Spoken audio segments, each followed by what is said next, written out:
Meus irmãos e minhas irmãs, paz e bem. Hoje nós escutamos o profeta Isaías. O profeta Isaías é aquele que nos acompanha muito no tempo do Advento. E no tempo da Quaresma nós temos uma sucessão de leituras, porque não é tanto a pessoa do profeta Isaías que está ao centro, mas uma série temática riquíssima para nos falar da mudança, da conversão. Hoje ele chama os seus destinatários como magistrados de Sodoma, povo de Gomorra. Aquelas duas cidades que são símbolo do pecado, que já não existe mais no tempo do profeta, mas para dizer que são tão pecadores, aqueles que o escutam, o povo de Israel, ele chama aqueles povos de Sodoma e de Gomorra, magistrados e povo. Então, o tema aqui é a conversão. Qual é a conversão que Deus quer de nós? Lavai-vos, purificai-vos. Tirai a maldade de vossas ações da minha frente. Deixai de fazer o mal, aprendei a fazer o bem. O que Deus vai dizer hoje na leitura é: basta de tanta maldade, de tanta ruindade. Sabe, meus irmãos, às vezes quando a gente escuta isso, a gente logo pensa assim, mas eram tão ruins naquele tempo, e talvez não percebamos a nossa ruindade de hoje. Toda geração tem aqueles pecados que se tornam culturais. Toda cultura tem isso. E nós também temos no nosso Brasil, na nossa sociedade. Muitas vezes nós não percebemos, mas que esse nosso modo de ser simpático, como nós pretendemos ser no Brasil, muitas vezes oculta a nossa perversidade, a nossa injustiça, a nossa segregação, a falta de solidariedade, as diferenças sociais que temos, o racismo, a perseguição de pessoas. E tudo isso vai se tornando muitas vezes como algo que faz parte da nossa cultura, que faz parte da nossa sociedade, que não nos incomoda mais. É o pior. Quando o pecado deixa de nos incomodar, é o pior. Então, devemos ter cuidado, devemos fazer aquilo que é a coisa mais difícil da nossa vida, que é conseguir ser crítico com a nossa própria história. Conseguir ver ao redor de nós aquilo que a nossa família foi nos ensinando a viver no pecado e que nós não percebemos, que a nossa cultura foi nos ensinando, que cada um de nós foi se desviando. A Quaresma nos chama a isso, a olhar a nossa vida, a nos medir não a partir dos valores da cultura, da família, dos meus valores somente, mas com o olhar de Deus. E isso é muito difícil, mas é possível. E só é possível esse caminho se nós nos confrontamos com a palavra de Deus. Preferivelmente a partir de alguém que nos ajude, que seja as catequeses que participamos, as homilias que escutamos, as celebrações, porque sozinho ninguém consegue ser um crítico das próprias convicções. É preciso que alguém nos apresente a palavra de Deus. Procurai o direito, corrigi o opressor, julgai a causa do órfão, defendei a viúva. Então Deus fala assim, olha, não basta uma conversão que seja a relação com Deus que seja revista. É preciso rever a relação com o irmão e sobretudo com o irmão mais fragilizado, aqui nomeadamente o órfão e a viúva. Vinde, debatamos. O nosso Deus não tem receio de que nós discutamos, que nós sejamos sinceros com Ele. Senhor, não me está, isso eu não consigo. Talvez só assim, e talvez não só assim, se eu sou sincero com Deus para dizer, isso eu não aceito, que eu começo a perceber que, olha, se Ele está me dizendo isso, é porque algum fundamento tem que ter. Então, se nós tivermos a sinceridade de falar assim com Deus, assim nós temos a possibilidade de deixar que se aflore em nós a conversão. Então Deus promete o perdão. Vinde, debatemos. Ainda que vossos pecados sejam como púrpura, tornar-se-ão brancos como a neve. Se forem vermelhos como o carmesim, tornar-se-ão como lã. Se consentirdes em obedecer, comereis as coisas boas da terra.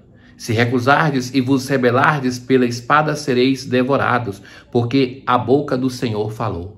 Então o Senhor nos ama, nos perdoa. Voltemo-nos para este Deus que nos ama. Hoje, no Salmo 49, nós assim rezamos. É o Senhor que vai falar concretamente depois dessa leitura. Eu não venho censurar teus holocaustos. Não preciso dos novilhos, nem dos carneiros. Então, o povo de Israel, em antiguidade, oferecia tantos animais em sacrifícios. Como ousas repetir os meus preceitos e trazer minha aliança em tua boca? Se mesmo oferecendo sacrifícios, o teu coração está longe de mim. Diante disso que fizeste, da injustiça, da falta de amor, acaso pensas que eu sou igual a ti? Diante disso que fizeste, eu calarei? Quem me oferece um sacrifício de louvor? Qual é o sacrifício que Deus quer? O sacrifício que é no nosso coração, na nossa vida. Oferecer um coração verdadeiro, que se transborde em nós em boas obras. Este sim é que me honra de verdade. A todo homem que procede retamente, eu mostrarei a salvação que vem de Deus.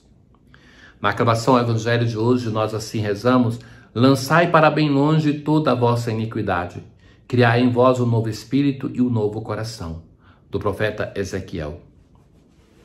Hoje no Evangelho, Jesus é bem duro, incisivo com os mestres da lei e com os fariseus, não tanto para ser duro com eles, mas para formar a sua comunidade. De fato, a segunda parte do Evangelho, Jesus fala claramente para os discípulos. E vai dizer assim: os mestres da lei e os fariseus têm autoridade para interpretar a lei de Moisés.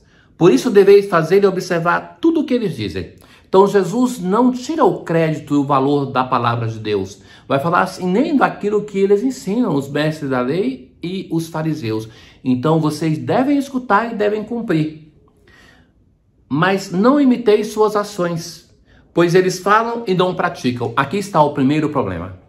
Então, que são incoerentes, pregam uma coisa e vivem outra. Então, do tipo, façam o que eu digo e não façam o que eu faço. Amarram pesados fardos e os colocam nos ombros dos outros, mas eles mesmos não são dispostos a movê-los com um dedo. Fazem todas as ações só para serem vistos pelos outros. Então, primeiro erro era aquele de não cumprir o que exige do outro, e depois, quando fazem, é somente para serem observados, para serem elogiados. Assim, amarram no corpo o trecho da Bíblia, querem lugar de honra no banquete, querem ser bajulados, cumprimentados nas praças públicas e querem ser chamados de mestre. Então agora Jesus fala para os seus discípulos: quanto a vós, nunca vos deixei chamar de mestre, pois o só é vosso mestre, e todos vós sois irmãos. Somos irmãos, e não basta ser irmão, vai dizer ainda o Evangelho de hoje. Na terra não chameis a ninguém de pai, pois um só é vosso Pai, aquele que está no céu. Não deixeis que vos chameis guias, nem mestre, nem pai, nem guias, pois um só é vosso guia, o Cristo. É Ele que nos conduz, é Ele o mestre que vai adiante. Pelo contrário, o maior dentre vós seja aquele que serve. Então, vós sois irmãos, mas não basta ser irmão. Deve-se buscar ser o maior. E se é o maior, no serviço recíproco. O maior seja aquele que serve. Quem se exaltar será humilhado, e quem se humilhar será exaltado. Irmãos meus caríssimos, nós somos seguidores de um mestre que se humilhou. Ele, sendo de condição divina, assumiu a condição humana, assumiu a condição de servo. É esse mestre que é modelo para nós, o nosso segmento do Cristo. É esse mestre que nós devemos acolher na nossa vida para que ele nos seja mestre e guia e que nos conduza ao Pai.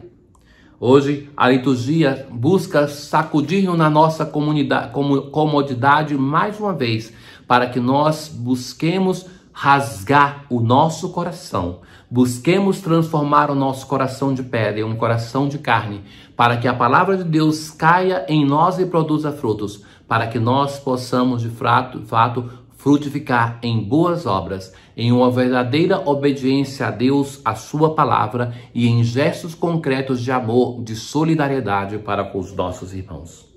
Na oração da coleta de hoje nós dizemos assim: guardai, Senhor Deus, a vossa igreja com a vossa constante proteção. É uma oração eclesial, suplicamos por toda a igreja. E como a fraqueza humana desfalece sem vosso auxílio, livrai-nos constantemente do mal e conduzi-nos pelos caminhos da salvação. livrai-nos do mal, conduzidos para a salvação. Tenham todos um bom dia. O Senhor esteja convosco, Ele está no meio de nós. Abençoe-vos o Deus Todo-Poderoso, o Pai, o Filho e o Espírito Santo. Paz.